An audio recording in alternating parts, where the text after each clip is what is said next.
Oke teman-teman, kita lanjutkan kembali sesi kedua live streaming kita. Dan kali ini kita akan masuk ke segmen berikutnya, yaitu coding challenge ya. Coding challenge kita sebetulnya ada dua ya. Kita biasa mengerjakan soal-soal dari Free Code Camp atau Code Wars. Tapi kali ini kita akan melanjutkan kembali challenge dari Free Code Camp, karena udah lama juga ini terabaikan ya. Sebetulnya ini saya pengennya cepat selesai supaya saya bisa lanjut ke challenge berikutnya. Nah, buat yang belum tahu teman-teman, jadi Free Code Camp ini adalah sebuah website di mana di dalamnya terdapat pembelajaran web programming. Tapi selain web programming masih banyak yang lainnya. Tapi utamanya, bahkan awalnya kayaknya dia fokusnya di web programming. Nah, si pembelajarannya ini gratis teman-teman ya. Walaupun kalian bisa melakukan donasi terhadap Free Code Camp ini.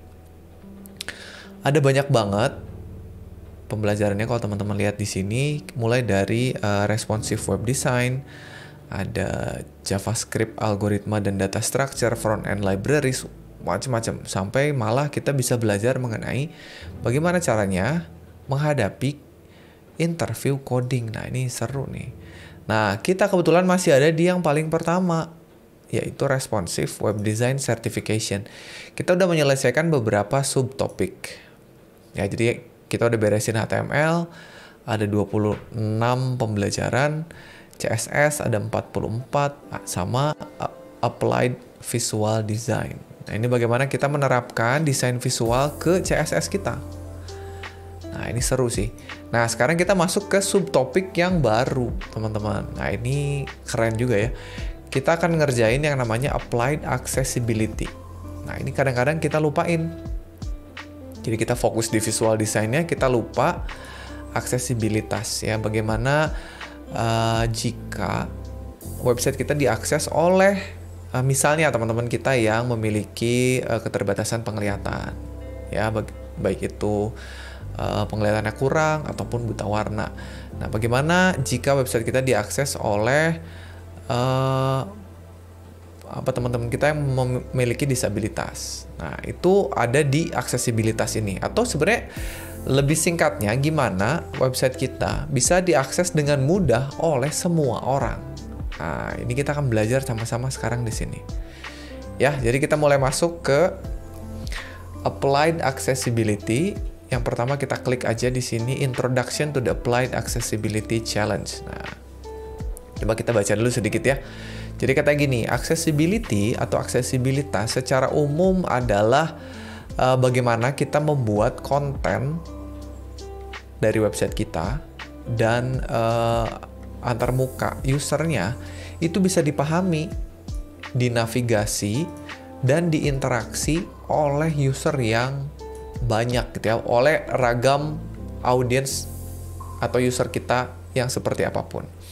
Termasuk juga teman-teman kita yang memiliki keterbatasan visual, penglihatan, auditory, pendengaran, mobility, pergerakan, gitu ya. Misalkan yang ada keterbatasan di tangan misalnya, atau kognitif. Gitu. Jadi gimana cara kita bisa membuat mereka tuh bisa tetap memahami dan mengakses website kita dengan baik gitu ya. Ini harus kalian pikirin sih ya.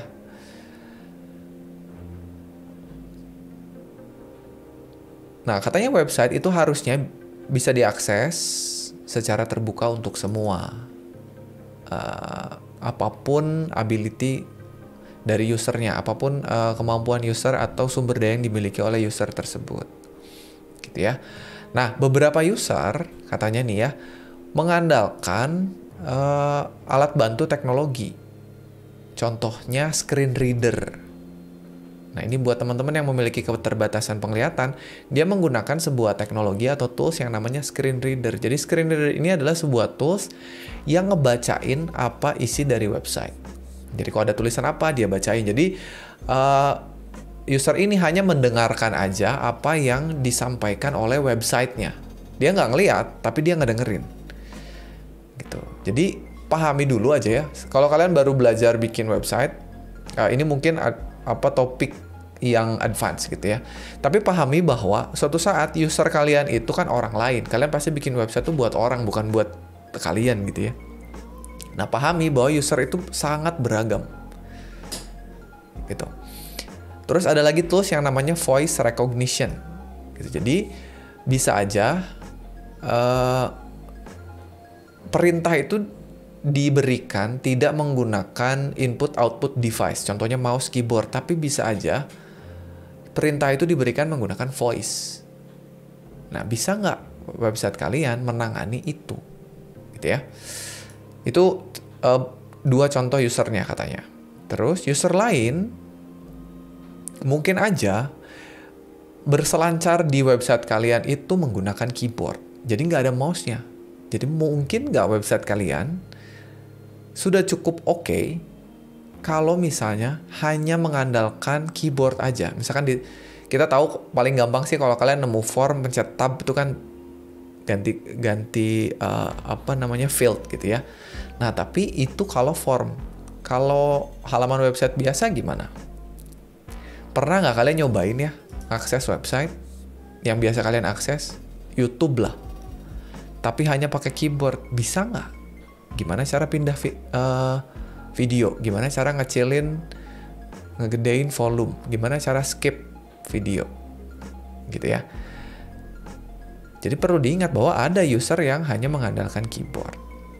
Nah, kalau kita pahamin itu katanya ya, kita pahamin bahwa ada user yang macam-macam ini, maka project kita bisa apa ya, istilahnya bisa secara jangka panjang ini bisa menjadi dasar untuk membuat sebuah open web.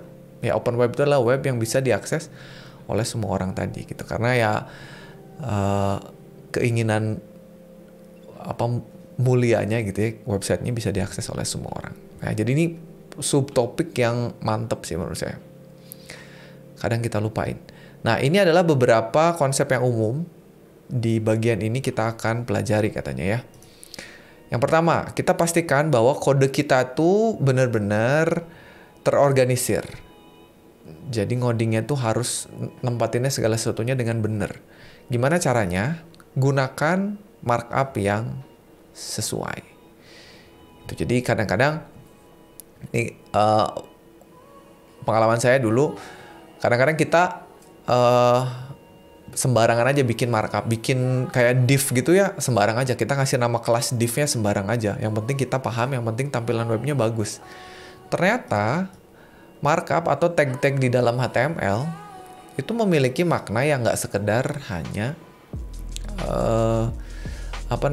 untuk menampilkan tampilan visual aja, tapi ada makna di baliknya gitu. Kapan kita pakai header, kapan kita pakai aside, kapan kita pakai main, ada tuh tag-tagnya. Jadi ngapain kita pakai div dengan kelas itu kalau ternyata di dalam HTML5 tag yang khusus udah ada. Nah, lebih baik kita pakai tag yang khusus itu. Nah, makanya kita harus pikirin juga ternyata itu. Terus katanya kita harus pastikan bahwa ada alternatif teks. Oke? Untuk konten yang memiliki visual yang nggak ada teksnya. Paling gampang sih gambar, video, audio. Nah, itu kan nggak ada, bukan visual konten kan? Bukan tekstual konten. Kalau tadi kita ngobrolin masalah screen reader, itu kan ngebacain tulisan mah gampang. Nah, gimana screen reader bisa baca gambar? Ya, kalau kita kasih alternate teksnya. Nah, itu kadang-kadang kita lupa. Terus yang ketiga, yang harus dipahami adalah untuk bikin open web yang keren tadi adalah kita harus bikin website yang mudah untuk dinavigasi dengan cara membuat websitenya keyboard friendly. Nah, ini akan kita pelajari. Sip ya, kita masuk ke pelajaran yang pertama. Pokoknya pahami bahwa kita bikin website ini buat orang lain yang banyak. Yang pertama, kita harus nambahin teks alternatif untuk setiap image agar bisa diakses untuk teman-teman kita yang visually impaired atau punya keterbatasan penglihatan. Oke, katanya gini, Kayaknya kita sering banget ya lihat atribut alt. Tapi seberapa sering kalian ngisi atribut alt itu? Alt ini pasangannya image. Alt ini menjelaskan gitu ya, apa isi dari image-nya. Nah, jadi contohnya kalau kita punya image src-nya apa, nama filenya, kasih tahu juga dia tuh apa sebenarnya. Oke, nah ceritanya di studi kasus kita ada lagi nih. Katanya website kita, bentar, ini nampilin gambarnya mana? Nah, gambar ini katanya menampilkan kucing nih, kayak kucing namanya Camper Cat. Dia adalah coding ninja dan ninja beneran katanya. Nah, profile picture yang digunakan, dia mau menunjukkan skillnya. Dan harus, ya orang-orang yang ngelihat websitenya harus tahu bahwa gambarnya itu gambar apalah gitu ya. Caranya gimana? Kita tinggal nambahin atribut alt yang menjelaskan bahwa si Camper Cat ini, gambar ini saya nggak tahu apakah memang gambarnya nggak ada apa gimana. Ngejelasin bahwa gambarnya adalah si Camper Cat yang lagi karate. Oke.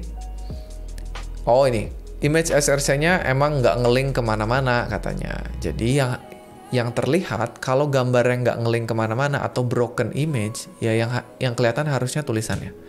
Jadi kita tinggal nambahin ALT. Ini ALT-nya nggak dikasih tahu harus apa katanya. Cuman katanya harus menjelaskan bahwa si Camper Cat sedang melakukan karate. Ya udah kita tulis saja. Camper Cat is doing karate. Nah, gitu ya.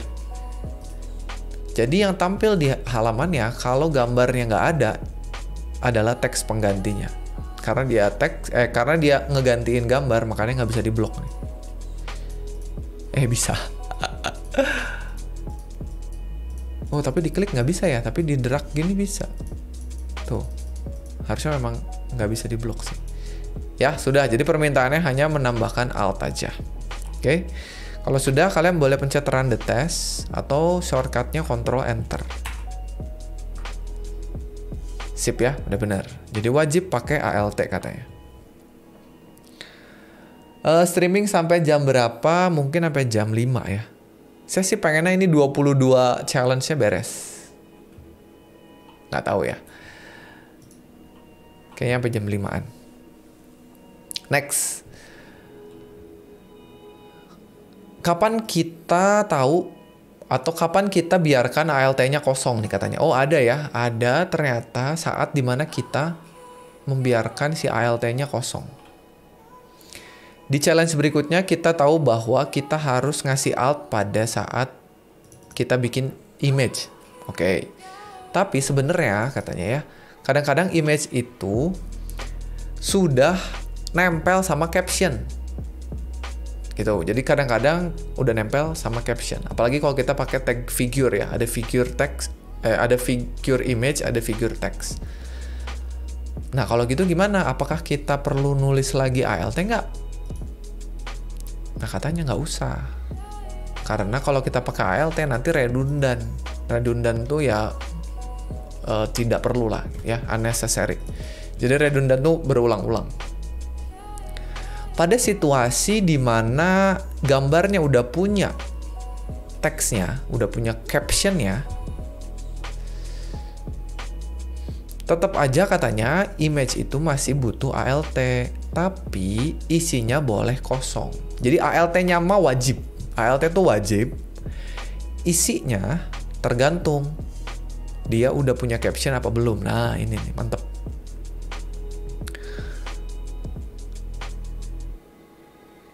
Nah, terus kalau misalkan pertanyaannya gimana kalau gambarnya itu nggak ngejelasin apa-apa, tapi hanya dekoratif, hanya buat dekorasi halaman aja. Nah, katanya contohnya background itu dekoratif. Misalkan kalian bikin pattern, bikin satu gambar yang bagian dari background lah, bukan konten gitu. Jadi nggak perlu pakai ALT. Nah, ya, jadi itu sekarang itu penjelasannya, di bawah ini ada pertanyaannya. Kapan pakai tag image, kapan pakai tag figure? Sebetulnya kalau misalkan gambarnya ada captionnya, saya lebih senang pakai figure, karena figure tuh udah sepaket, biasanya ada figure caption, ada figure image-nya. Nah, begitu kita pakai figure, berarti kita di dalam image-nya nggak butuh lagi alt. Cuman dia milih ini di contohnya milihnya nggak pakai figure, ya. Dia pakai image biasa. Oke, sekarang pertanyaannya nih. Campercat has coded skeleton page. Campercat nih kayaknya perusahaan deh. Ceritanya yang mau kita bikin nih kayaknya perusahaan.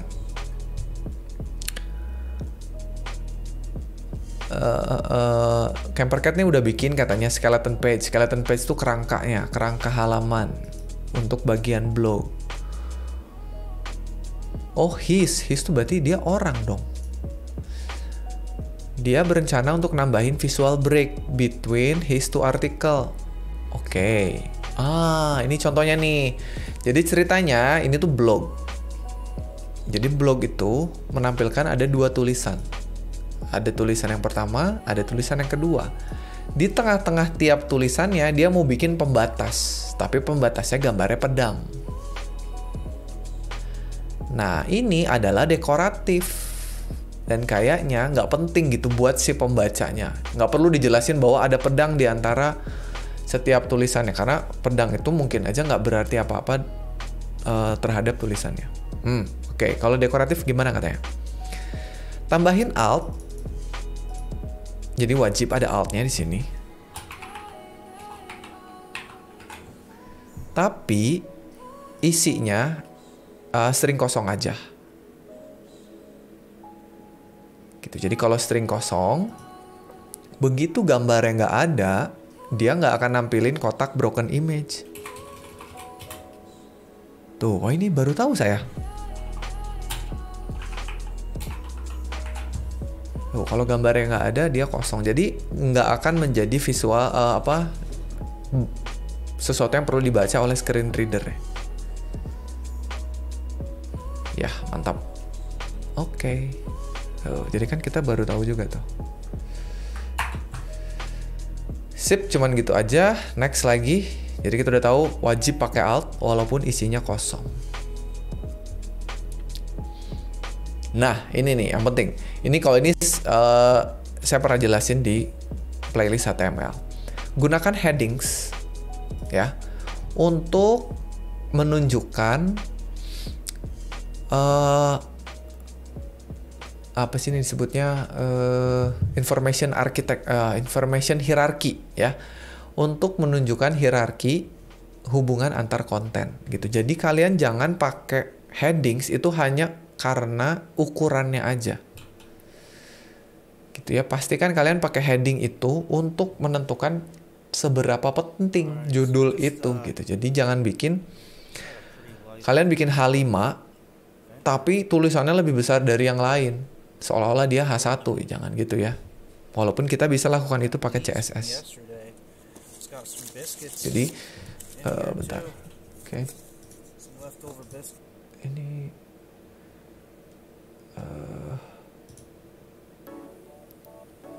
musiknya saya ganti dulu.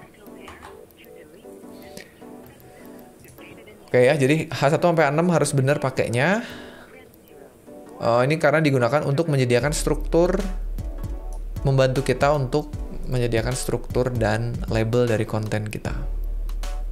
Screen reader itu bisa kita set untuk hanya membaca heading, supaya user bisa dengan mudah bacain ringkasan dari website kita. Jadi kalau user yang pakai screen reader pengen dapat ringkasannya, ya udah suruh screen readernya baca heading aja.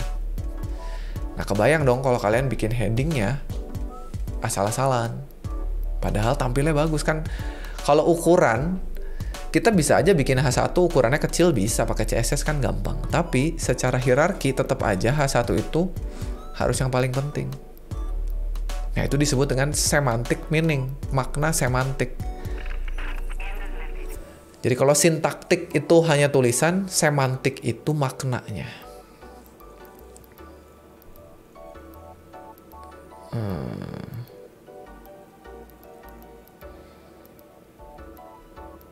Contohnya nih ya, ada contohnya. Ketika kita punya sebuah halaman yang ada H2-nya, terus di bawahnya ada subsection yang isinya ada H4, ada beberapa H4 gitu.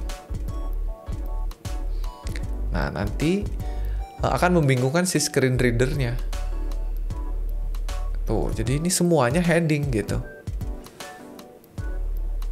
Mana yang lebih penting dari yang mana, nanti bingung. Nah, kalau ini saya pernah jelasin. Setiap halaman, satu halaman itu harus punya hanya satu H1. Jadi nggak boleh satu halaman itu kalian punya lebih dari satu H1. Karena itu adalah heading yang paling penting. Anggap aja itu sebagai headline koran gitu kan. Koran tuh pasti kalau kalian buka koran, halaman pertamanya ada satu yang paling gede. Ya. Sekarang itu penjelasannya, baru ini soalnya. Campercat, jadi website kita, atau ya si orangnya lah, mau bikin halaman kita khusus untuk menjelaskan bagaimana caranya menjadi seorang ninja. Ya. Gimana caranya jadi ninja? Yang pertama, harus belajar.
Gimana cara kita langsung loncat ke konten yang menggunakan main element.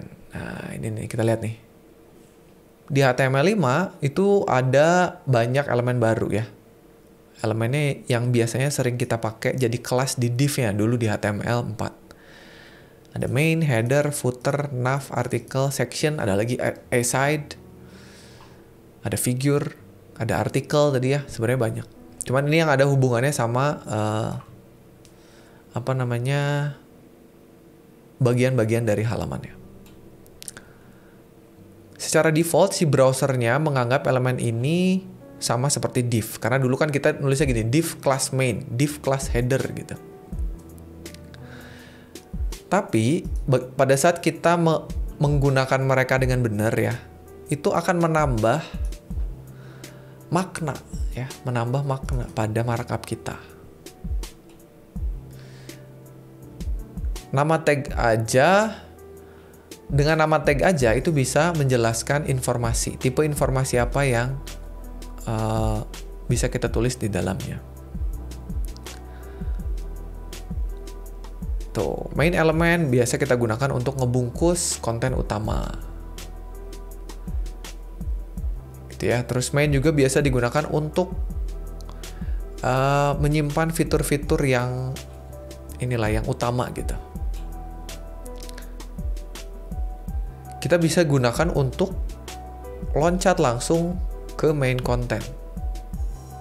Oh, kalau misalkan kita pernah lihat katanya ada jump to main content, bisa langsung pakai main tag. Kita cobain ya.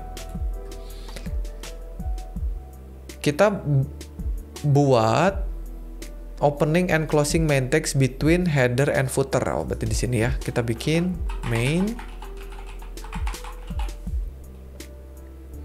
Sekarang kosongkan. Oke. Ya, kita tambahin itu dulu katanya. Sip. Nah, sekarang kita udah punya main ya. Tiba-tiba keisi gitu ya di tantangan berikutnya. Sekarang kita masuk ke artikel. Artikel adalah tag baru ya. Selain yang tadi kan tadi ada main, header, footer, apa lagi tadi? Ini ada lagi artikel.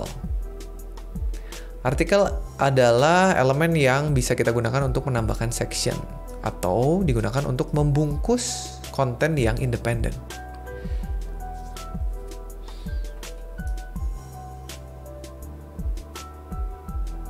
Oke, ini ada perbedaan antara section dan div katanya ya. Apa bedanya section dengan artikel? Katanya ada sedikit perbedaan antara section dan artikel. Artikel untuk konten yang standalone, dan section itu untuk ngegroup konten-konten yang memiliki tema serupa katanya gitu. Oke.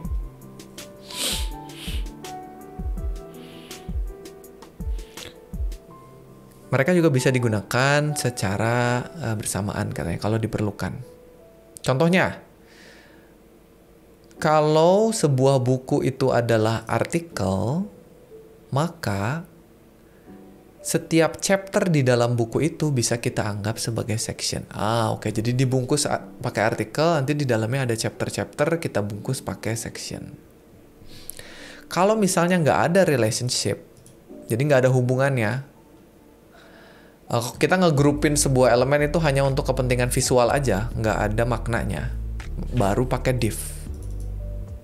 Ya, tapi kalau ada maknanya, pakai section atau artikel. Oke, menarik. Sekarang gunakan artikel untuk ngebungkus postingan di blognya katanya. Jadi kita udah pakai nih artikel. Halo Peter, selamat datang kembali.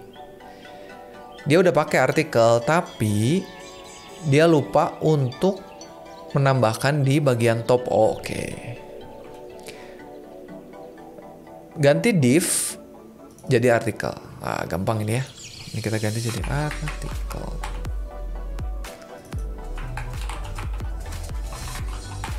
Nah, nih kenapa di sini kita pakai artikel? Karena dua bagian ini adalah sebuah tulisan yang dia bilang kalau di sini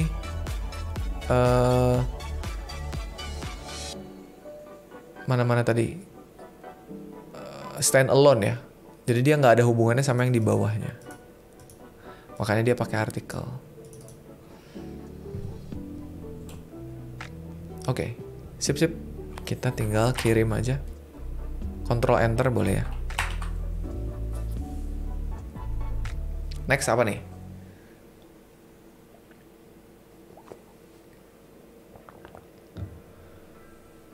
Make screen reader navigation easier with the header landmark. Oke. Sekarang kita butuh header katanya. Header juga tag baru di HTML5. Biasanya kita pakai untuk ngebungkus informasi pendahuluan dari sebuah website. Nah, biasanya kalau hero image atau judul penjelasan website itu masukin ke dalam header. Atau kita juga bisa nyimpen link navigasi. Ya, jadi kalau website kita punya navigasi utama lah, home, product, service, contact, simpan dalam header. Header juga katanya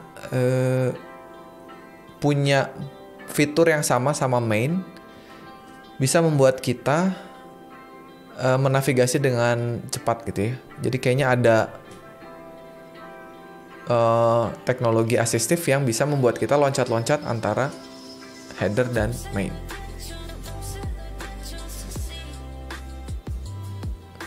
Nah ini, jangan ketukar antara header dengan head katanya ya. Header dipakai di dalam body, sedangkan head di luar body. Oke, itu penjelasannya. Next, kita disuruh apa? Katanya si Campercat ini udah nulis artikel tentang Ninja Training.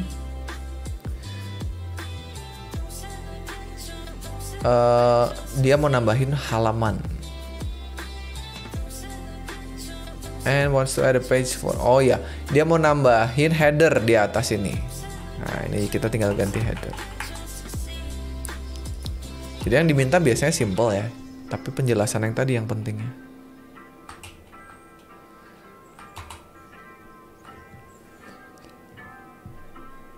Sekarang nav. Nah, nav itu navigasi. Jadi kalau kita punya navigasi dulu kan div, class, nav. Nah, sekarang ada sendiri nih, nav. Ya, untuk navigasi. Nah, ini sama aja katanya ganti div yang ada di atas pembungkus UL. Ganti jadi nav. Ini mah gampang. Oke. Wah, kayaknya ini cepet kita ngerjain yang ini. Sekarang footer. Nah, footer biasanya ada menyimpan copyright information, links, dan biasanya ada di bawah. Nah, ini nih. Kita ganti aja jadi footer.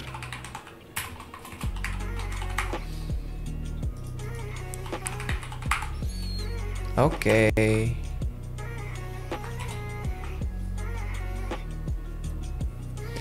Next, audio. Oke. Jadi ada di dalam HTML5 tuh katanya elemen baru namanya audio. Oke. Di dalamnya macam-macam ya. Ada teks alternatif. Buat ngasih tahu itu audio apa. Sekali lagi kan mungkin aja ada user kita yang memiliki keterbatasan auditori atau pendengaran. Jadi harus dikasih tahu itu tuh audionya apa. Nah, ini kita bisa tambahin dengan menambahkan teks di dekat linknya. Di mana nambahinnya ya? Nanti kita lihat lah. Audio tag juga support atribut controls yang nanti bisa nambahin kayak play, pause. Gitu ya. Dan kontrol lain yang didukung oleh keyboard.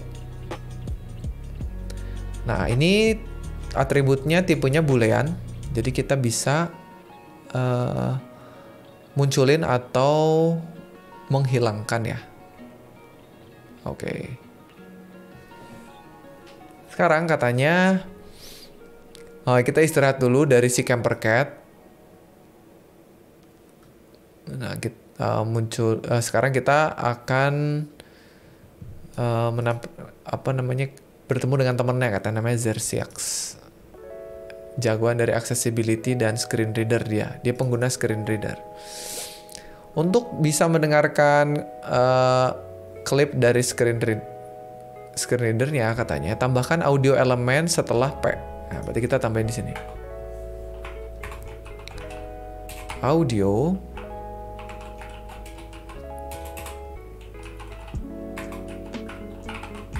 gitu. Lalu simpan source tag inside di audio. Nah, berarti kita tambahin source tag ya. Di sini di dalam ya. Source yang src-nya arahin ke sini. Oke. src kita simpan yang ini. Lalu kita kasih tipe audio MPEG.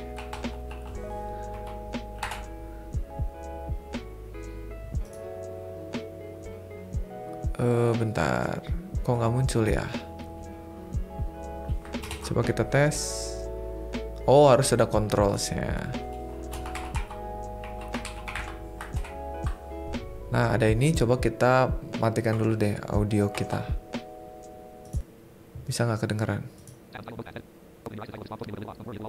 Nah, ini kalau misalkan mau mendengarkan screen readernya. Ini katanya kecepatan nggak apa-apa. Tapi katanya untuk pengguna screen reader itu speednya normal. Menarik ya, saya baru tahu.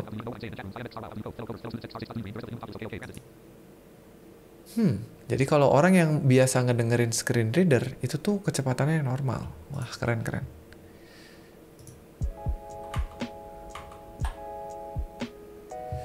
Oke, Peter. Thank you udah mampir lagi tadi. Sip ya, jadi kita udah nambahin audio, jadi bisa kayak gitu ternyata. Nambahin controls tuh ini boolean, jadi kalau ada kontrolnya tampil, kalau ini kita hapus kontrolnya hilang.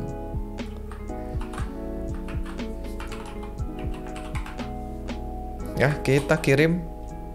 Udah beres. Next, ini kita bikin pakai figure.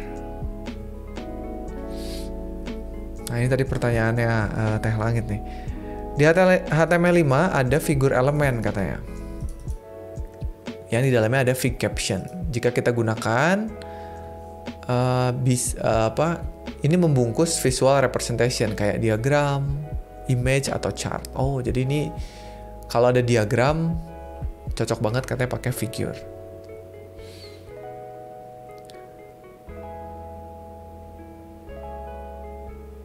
Nah, jadi ada dua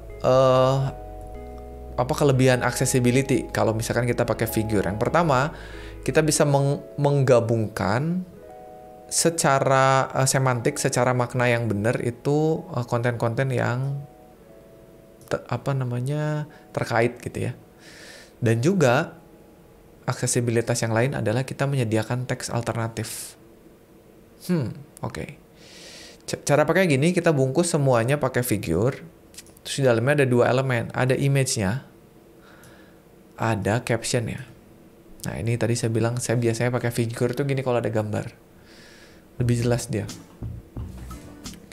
Free code camp nggak ada code completion, nggak ada. Semua manual. Tapi kayaknya bisa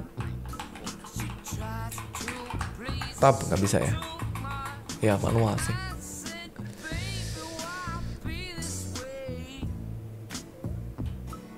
Oke, sekarang pertanyaan adalah Campercat is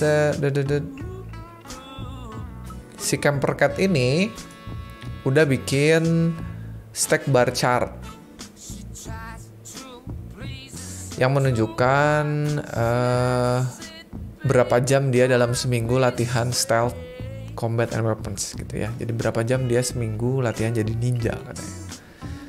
Bantu dia untuk menuliskan HTML lebih baik dengan mengganti div jadi figure. Nah, ini nih. Ini figure. Ini figure. Sebenarnya pada saat kita pakai div, itu secara visual ya gitu sama dengan kita pakai figure. Tapi sekali lagi, fokus kita sekarang ngeganti ini adalah untuk aksesibilitas, bukan buat visual. Nah, di sini Di bawah sini adalah image-nya.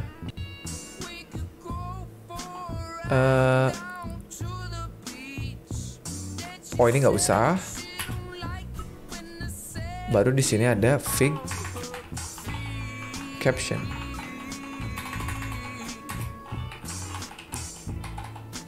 Ya, kita kasih fig caption. Lihat secara tampilan sebetulnya nggak ada perubahan ya. Tapi kayaknya tadi ada geser dikit. Oke, gitu ya. Ada fig caption. Udah. Oh, nggak perlu ada P-nya. Ngeganti, gitu katanya ya. Oke.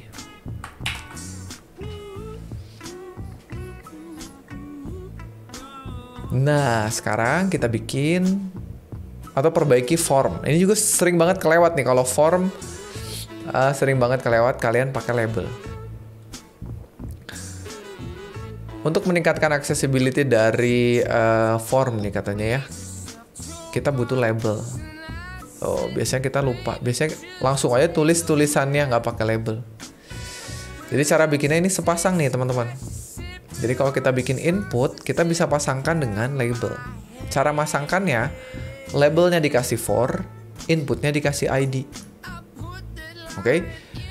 Lalu isinya harus sama persis. Jadi ini berpasangan. Ya, nanti kita lihat gimana cara pakainya. Nah, sekarang nih katanya kita bikin for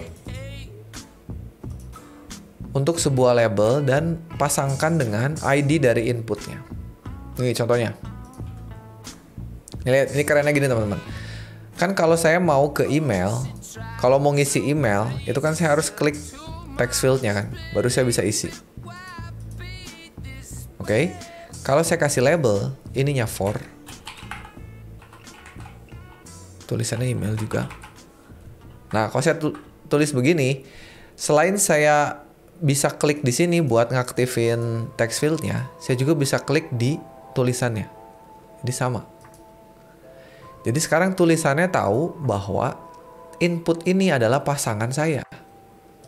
Kalau ini nggak pakai, nggak mau. Nih. Padahal secara visual kita tahu lah, pasti kalian ngisiin ini email kan? Karena di sebelahnya ada email. Tapi ini kalau diklik,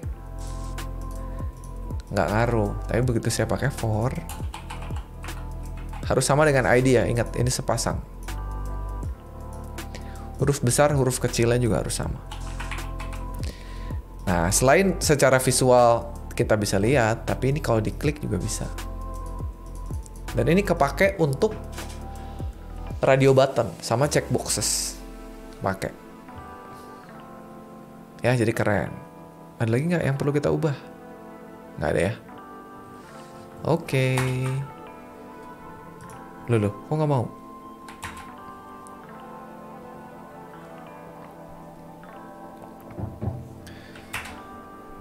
Udah setengah jalan.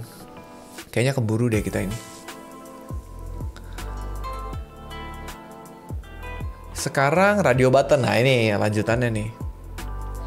Topik berikutnya adalah radio button. Setiap pilihan kita bisa kasih label dan for-nya sesuai dengan item yang nyambung ya gitu ya. Terus ada lagi field set. Nah, ini field set buat ngasih tahu bahwa radio button atau checkbox-nya itu satu grup gitu.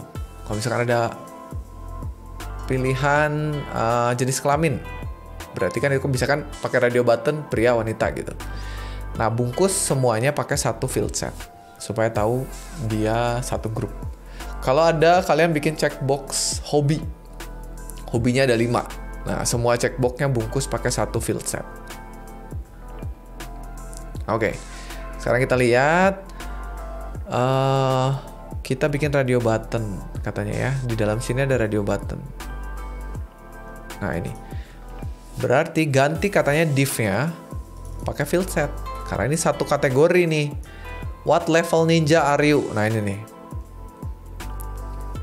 Ini kita kasih field set. Oke. Tutup aja jangan lupa. Terus kita kasih label ya. Change the paragraph inside it to legend. Oh ini ganti jadi legend. Nih. Berarti yang label belum. Label udah. Kita lihat ya. Nih. Oh jadi kotak. Tuh jadi kotak tuh malah. Legend tuh yang ini. Oh visualnya berubah nih. Saya baru tahu juga nih. Kalau nggak pakai field set, biasa aja. Oh keren. Kalau pakai field set, jadi ada kotaknya. Kalau ini tetap paragraf, tuh dia di dalam nggak bagus. Tapi begitu dia jadi legend, dia nempel ke sini, keren ya. Tuh. Oke, itu field set sama legend. Saya ini terus terang jarang pakai nih. Tadi saya mau bilang ini nih. Kalau kita punya radio button, ini kan radio button nih. Kalau kita nggak hubungin ke label, jadi kalian boleh nulis label dulu, terus buletannya boleh. Boleh nulis buletan dulu, terus labelnya. Nah, tapi maksud saya gini, kalau kita punya for di labelnya, kita hubungkan dengan ID di inputnya. Nah, sehingga sekarang kalau mau pilih labelnya, kalau mau pilih radionya, kalian nggak perlu ngeklik di sini, tapi bisa juga ngeklik di teksnya. Tuh, keren ya. Jadi ini ngebantu sekali, apalagi kalau versi mobile, radio buttonnya kecil, jempol kita gede gitu. Jadi kalau misalnya tulisannya bisa kita klik juga kan lebih bagus. Tuh. Sip ya. Tapi permintaan di soal ini hanya ganti field set dan legend. Jadi kayaknya udah oke nih. Oke. Selanjutnya date picker. Nah ini kalau ini saya tahu nih. Kita sekarang punya date picker.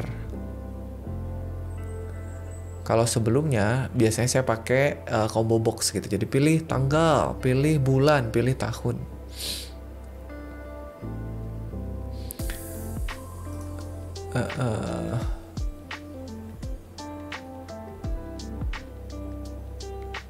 Nah, tapi ini karena baru, mungkin aja ada browser lama yang nggak support. Nanti kalau nggak support, dia berubah lagi jadi text field nih katanya. Nih, for older browser, the type will default to text. Nih, Campercat katanya si Campercat ini mau bikin turnamen Mortal Kombat. Dan mau bikin, mau ngasih tahu si kompetitornya untuk bahwa tanggal mana yang paling cocok katanya. Tambahkan input tag dengan tipenya date dan atribut ID-nya pick date dan name-nya date. Oke, jadi kita tambahin di sini. Berarti ini adalah input yang tipenya date. Gini, terus ID-nya pick date dan name-nya date. Oke. Tuh, jadi sekarang muncul. Ini keren nih. Jadi kita langsung bisa pilih, misalkan sekarang 28 November 2020. Sip. Oke. Sekarang kita ngatur standarisasi tanggalnya. Formatnya pengen kalian atur. Jangan bulan dulu. Biasanya kan kita tuh tanggal dulu ya. Nah, bisa ternyata kita atur. Tuh, jadi kita bisa pakai date time ya. Pakai date time. Oh, kalau ini beda lagi. Kalau tadi date, ini sekarang date time.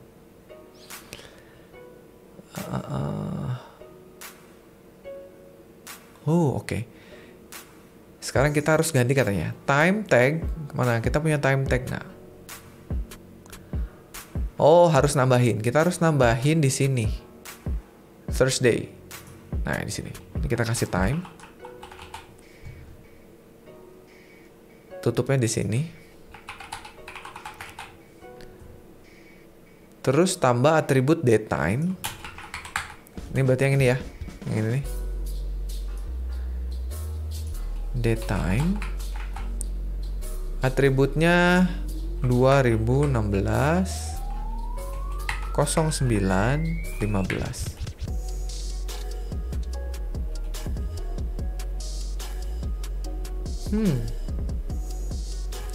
Oh, jadi buat ngebaca tulisan ini format sebenarnya apa? Biar screen readernya nggak bingung. Oke. Keren.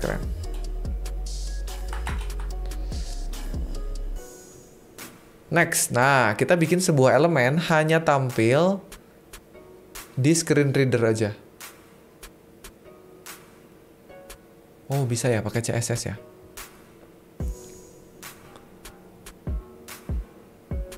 Oh, nanti CSS-nya dipanggil di media query kali.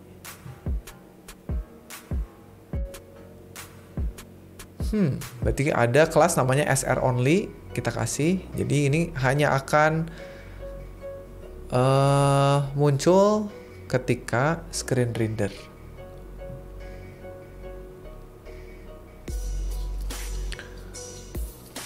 Oke, katanya ini kita udah punya screen reader. Apa SR only, tapi isinya masih salah. Positionnya absolute katanya ya. Kita disuruh kasih absolute.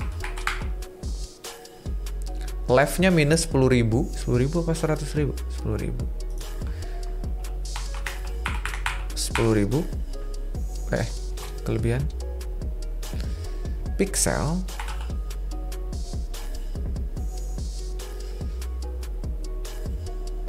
Width-nya 1 pixel. Height-nya 1 pixel. Ini tuh untuk yang mana ya? SR only. Oh, tabel di bawah. Jadi kalau di screen reader tabelnya nggak kelihatan. Begitu nggak kelihatan, nggak dibacain. Coba ini saya cut dulu ya. Saya pengen tahu awalnya gimana. Tuh ada awalnya. Kalau misalkan ternyata elemen ini kalau dibacain akan bikin bingung. Ya udah kita ilangin pada saat screen reader. Oke.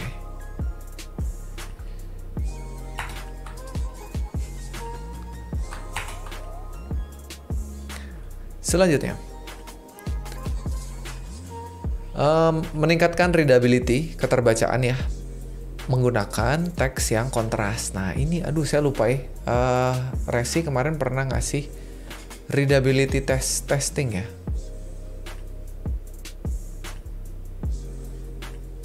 Nah, saya coba.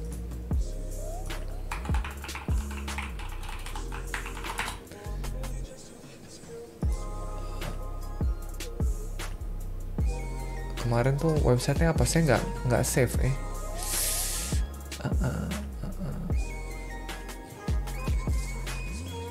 teks kontras.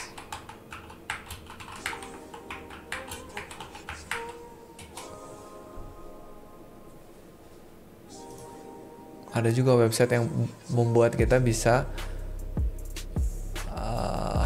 ngecek kontras tidaknya sebuah website. Kayak nggak apa-apa, kita ikutin yang free code camp-nya aja. Nah ini kan kalau hasilnya gini nih low kontras, nggak bagus, nggak kebaca nih. Sama saya aja susah kebacanya. Nah katanya jangan kayak gini. Web Content Accessibility Guidance, coba WCAG.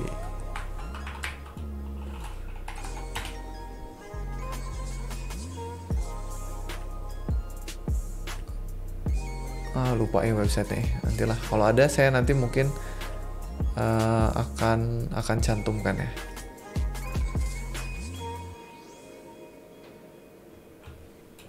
Ya pokoknya harus kontrasnya harus bagus.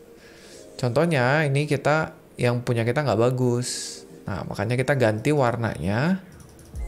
Ini jadi yang lain.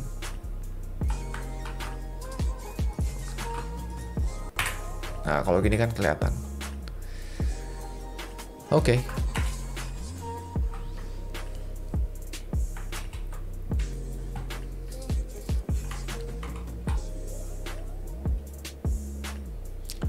Oh tuh di chat ada yang nulis tuh contrast checker pakai WebAIM. Nah kita buka nih. Nah ini juga bisa. Cuman kemarin ini bukan yang ditunjukin sama Resi sih. Nah kalau kalian pakai yang ada di chat ini dari Ahmad ya, terima kasih ya. Kita bisa coba cek. Kita kembali ke latihan yang sebelumnya ya. Kita balik ke sini dulu nih. Nih kita lihat, kita punya background color sama color. Ini tuh background, ini foreground. Nah caranya kalian boleh masukin aja ke sini. Ini background. Kita masukin. Yang ini foreground. Kalau kalian pengen tahu nih, apakah yang saya bikin itu kontrasnya bagus apa enggak. Nih kalau saya pencet tab, lihat. Kontras rasionya segini. Nah ini tadi buat ngetesnya semuanya fail katanya. Jadi nggak bagus kalau pakai kontras ini. WCAG itu yang tadi ya, standarnya nih. Rekomendasinya skornya tuh harus 4,5 banding 1. Tadi kita berapa? 1,4 banding 1, yang jelek banget ini. Ya jadi jangan sampai fail. Kalau kita ganti, katanya disuruh ganti pakai ini kan. Nih. 6. Nah udah kalau 6 oke. Walaupun ini ada yang fail 1 ya. Kayaknya ini kurang gelap lagi. Kalau kita ganti jadi lebih gelap lagi. Tuh dia pas sih. Ini sangat kontras, udah oke. Jadi kalau pengen lolos semua, ya kalian ceknya di triple A, tapi kayaknya untuk yang double A udah cukup gitu. Tadi kan kalau ini double triple A-nya fail. Oh. Jadi kalau tulisan yang tipis gini mungkin ada kemungkinan nggak kebaca. Tapi secara rules-nya tadi dia udah 6 banding 1. Syaratnya 4,5 banding 1. Ya. Jadi ini salah satu cara tadi ya. Terima kasih ya Ahmad ya udah ngirimin di chatnya. Next. Nah ini kita hindari kebingungan untuk user yang memiliki buta warna. Jadi mungkin untuk kita yang nggak punya buta warna, ngelihat sebuah kombinasi warna tuh biasa-biasa aja. Tapi mungkin aja nggak semua orang punya hasil yang sama ya katanya nih. Ini katanya nggak bagus. Apakah bisa dicek di sini ya? Kayaknya nggak bisa kalau buat color blind.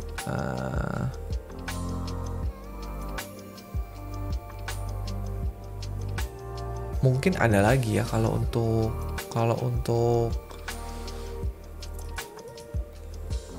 color blind kayaknya tesnya beda lagi.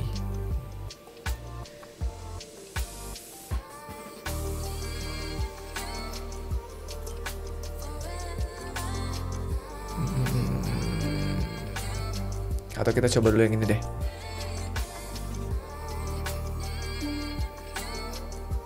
Katanya nih kombinasi antara hijau dengan warna marun.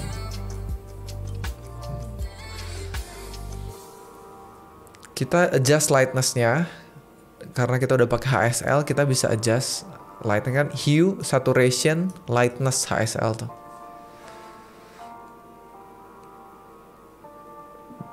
Background color dulu katanya ganti jadi awalnya 35 jadi 55. Nah ini jadi 55.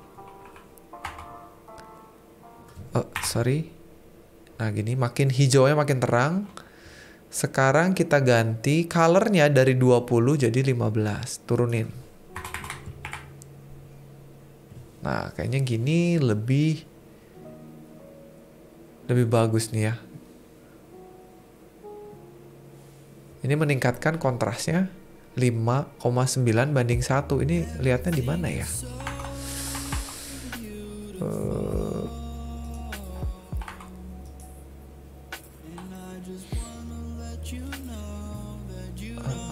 Kalau di sini bisa nggak ya? Saya penasaran juga tuh sama yang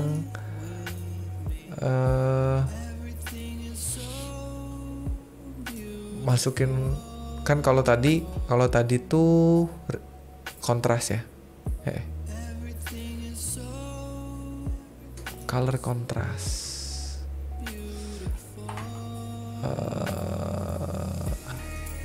Gimana cara dapetin warna ini? Ini kalau saya klik kanan, inspect, dapat nggak ya?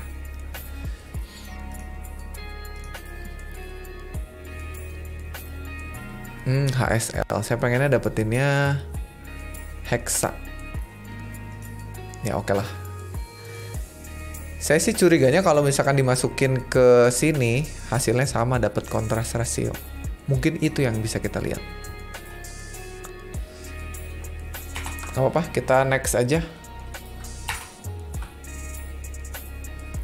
Kayaknya keburu nih, kita nyelesain satu subtopik ini.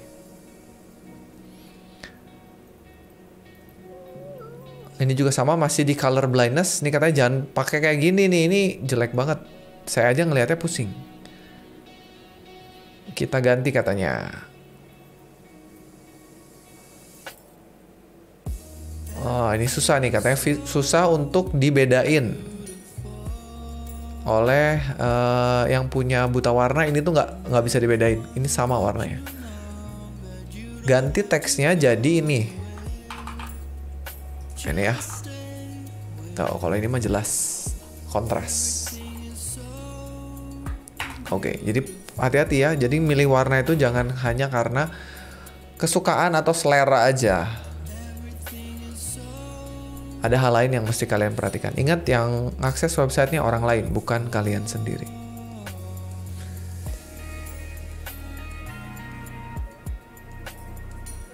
Sekarang kita masuk ke link katanya nih, link. Nah, penting juga nih link.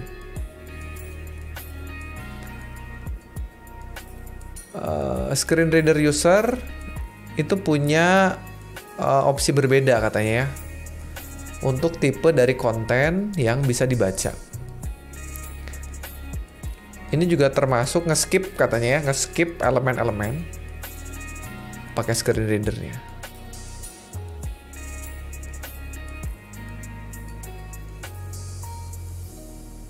Oh, jadi kalau misalkan banyak tulisan click here atau read more itu nggak bagus katanya.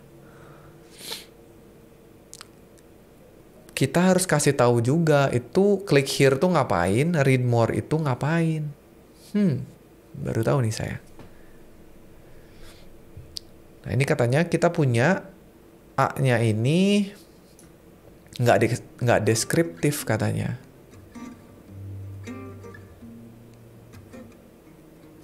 Harus dipindahin. Oh. Information about batteries instead. Oh. Jadi daripada kalian nulisin gini, jadi kan kalau kita nih, kita user biasa baca ini, click here for information about batteries. Ya kita tinggal klik aja. Karena kita tahu kalau kita klik, kita akan dapetin informasi tentang baterai. Ya kan? Tapi kalau yang baca screen reader ini nggak tahu sebelum dia mengunjungi linknya. Nah, makanya katanya daripada kalian tulisin klik here-nya di sini, hapus saja klik here-nya, pindahin aja linknya ke akhir sini. Tuh, jadi sekarang kita tahu ini adalah link, atau klik here-nya keluarin ya. Ini kayaknya tadi perintahnya adalah klik here-nya keluarin, jangan dihilangin. So they wrap around instead of click here. Nah ya, jadi Klik here keluarin.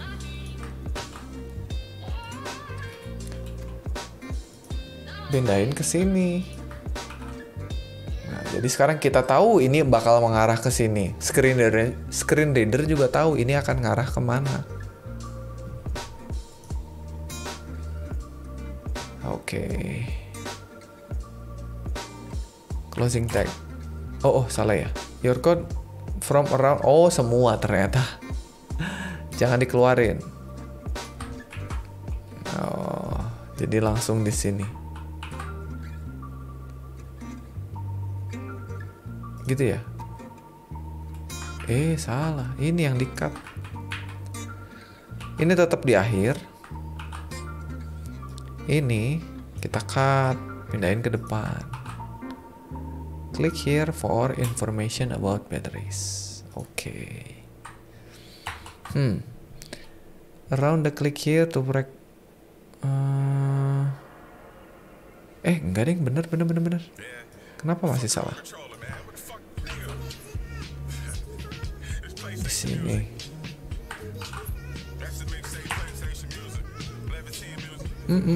Information. Oh, ada titiknya di sini. Kok salah ya? Haref, bentar. Your code should move the anchor tags from around the words click here to wrap around the words information about batteries. Oh, for-nya nggak ke bawah. Nah, gini. Hanya di information about batteriesnya aja. Oke.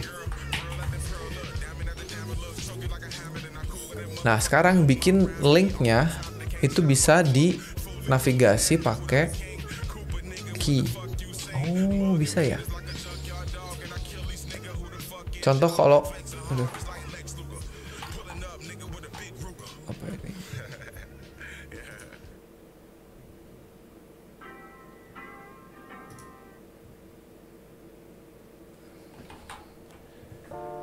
Kita bisa bikin interaksi itu menggunakan keyboard ya. Kita punya link nih. Gimana kalau linknya bisa kita akses pakai keyboard. Jadi kita tinggal tambahin katanya akses key. Untuk yang pertama yang Garfield kita kasih akses key G. Dan yang bawah ini Chuck Norris jadi C. Akses C. Jadi kalau pencet tombol apa, pindah kemana. Pencet tombol apa, pindah kemana.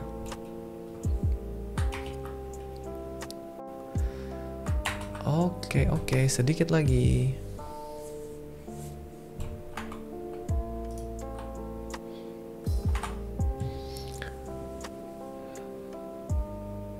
Sekarang tab index. Nah, ini pencet tab sekarang. Kita bisa atur pakai tab index terus angka. Oke, jadi kalau misalkan nih dari sini kalau saya pencet tab kan ke bawah tuh. Tapi ini loncat.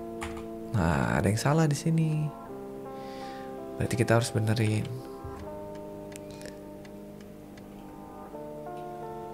Ngaturnya di sini. Karena kalau misalkan kita nggak pakai tab index harusnya ngurut ke bawah sih.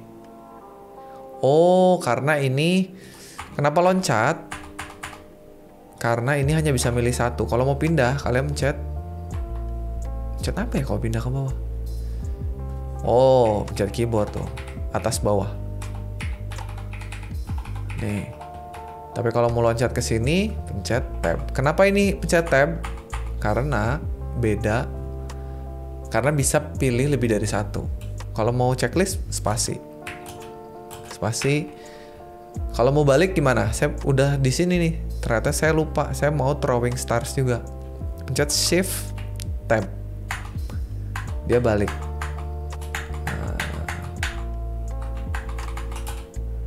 Ya itu pakai tab. Nah, ini kita belajar ini buat memastikan bisa nggak website kalian diakses hanya pakai tab-tab gitu aja. Nah, katanya kita pengen bikin bahwa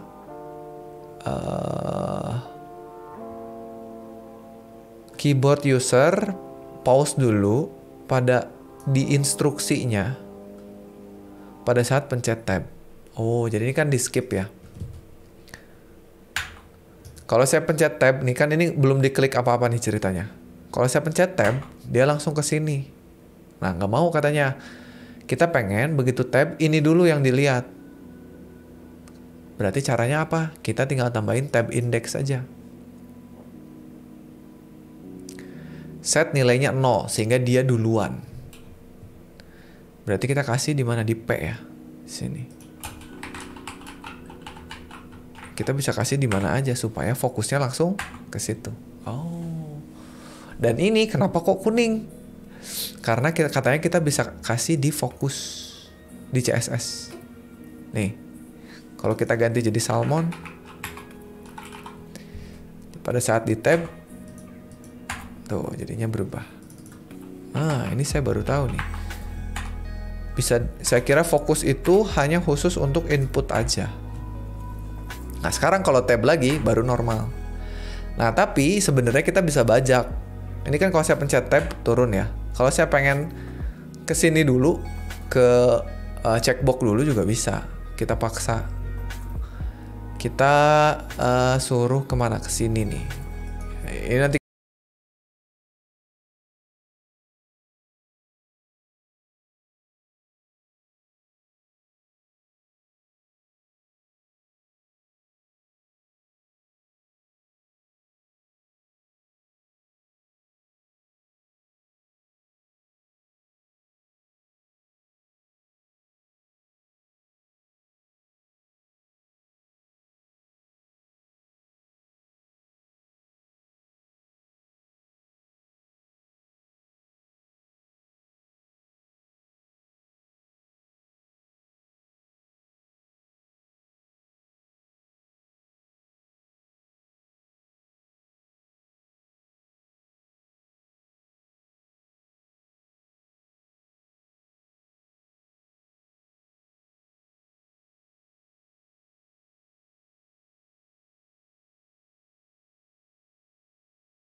kanan, posisinya berubah, tapi urutan HTML-nya kan tetap di bawah. Nanti ini akan mengganggu urutan tab-nya. Nah, dia mau agar si search dan submit-nya menjadi dua yang pertama. Nah, berarti kan nih, awalnya gini, kalau saya nggak klik apa-apa, pencet tab, kan ke situ tuh. Nah, dia pengen dia duluan, jangan kesini duluan. Makanya kita kasih inputnya di sini, tab index 1, dan submitnya tab index 2. Nah, maka sekarang harusnya, enggak ya. You should search input.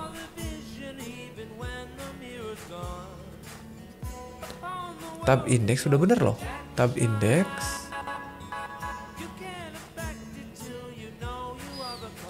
search-nya 1, submit-nya 2.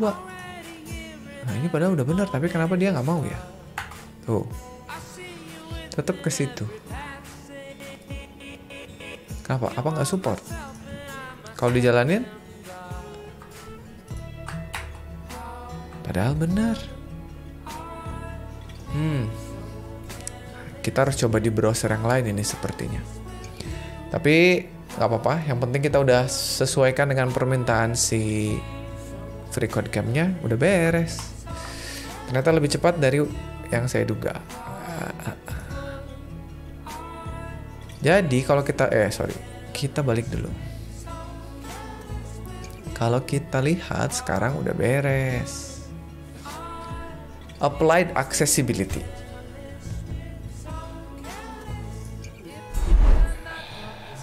Oke teman-teman, jadi itu FreeCodeCamp kita menyelesaikan satu subbab dalam satu video. Ini mantep sih. Jadi ini enak nih kalau misalkan nanti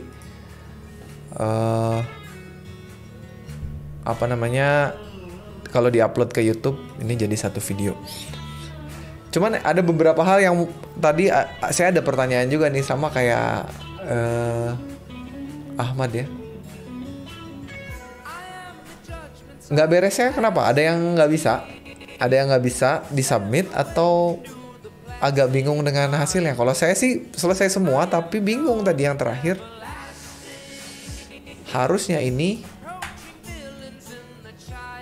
ke search dulu, karena kita udah kasih tab index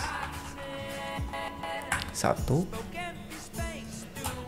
tab index 2.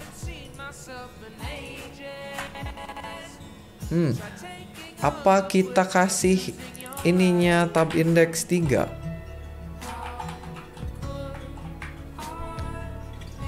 Masa harus semua ya? 3, 4, 5. Oh, baru bisa tuh. Masa semuanya harus kita ganti ya? Nih, sorry saya. Nih, sekarang saya tambahin ya kayak tadi ya. Ini saya tambahin tab index 1, 2. Ini permintaannya cuma suruh ini. Tapi kalau permintaannya disuruh ini, pas kita jalanin yang kepilih tetap linknya dulu. Saya akalinnya gini. Ini saya tambahin. Jadi sekarang lihat nih. Kalau saya tab, tetap. Wah, tetap ya. Tadi enggak loh.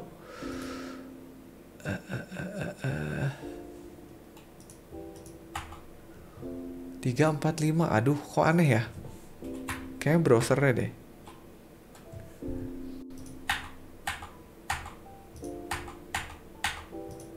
Nah, ini lebih aneh lagi. Mudah-mudahan sih browsernya. Atau kalian boleh coba kalau di lokal ya. Jadi nggak ngerjain di sini, tapi ngerjainnya di lokal.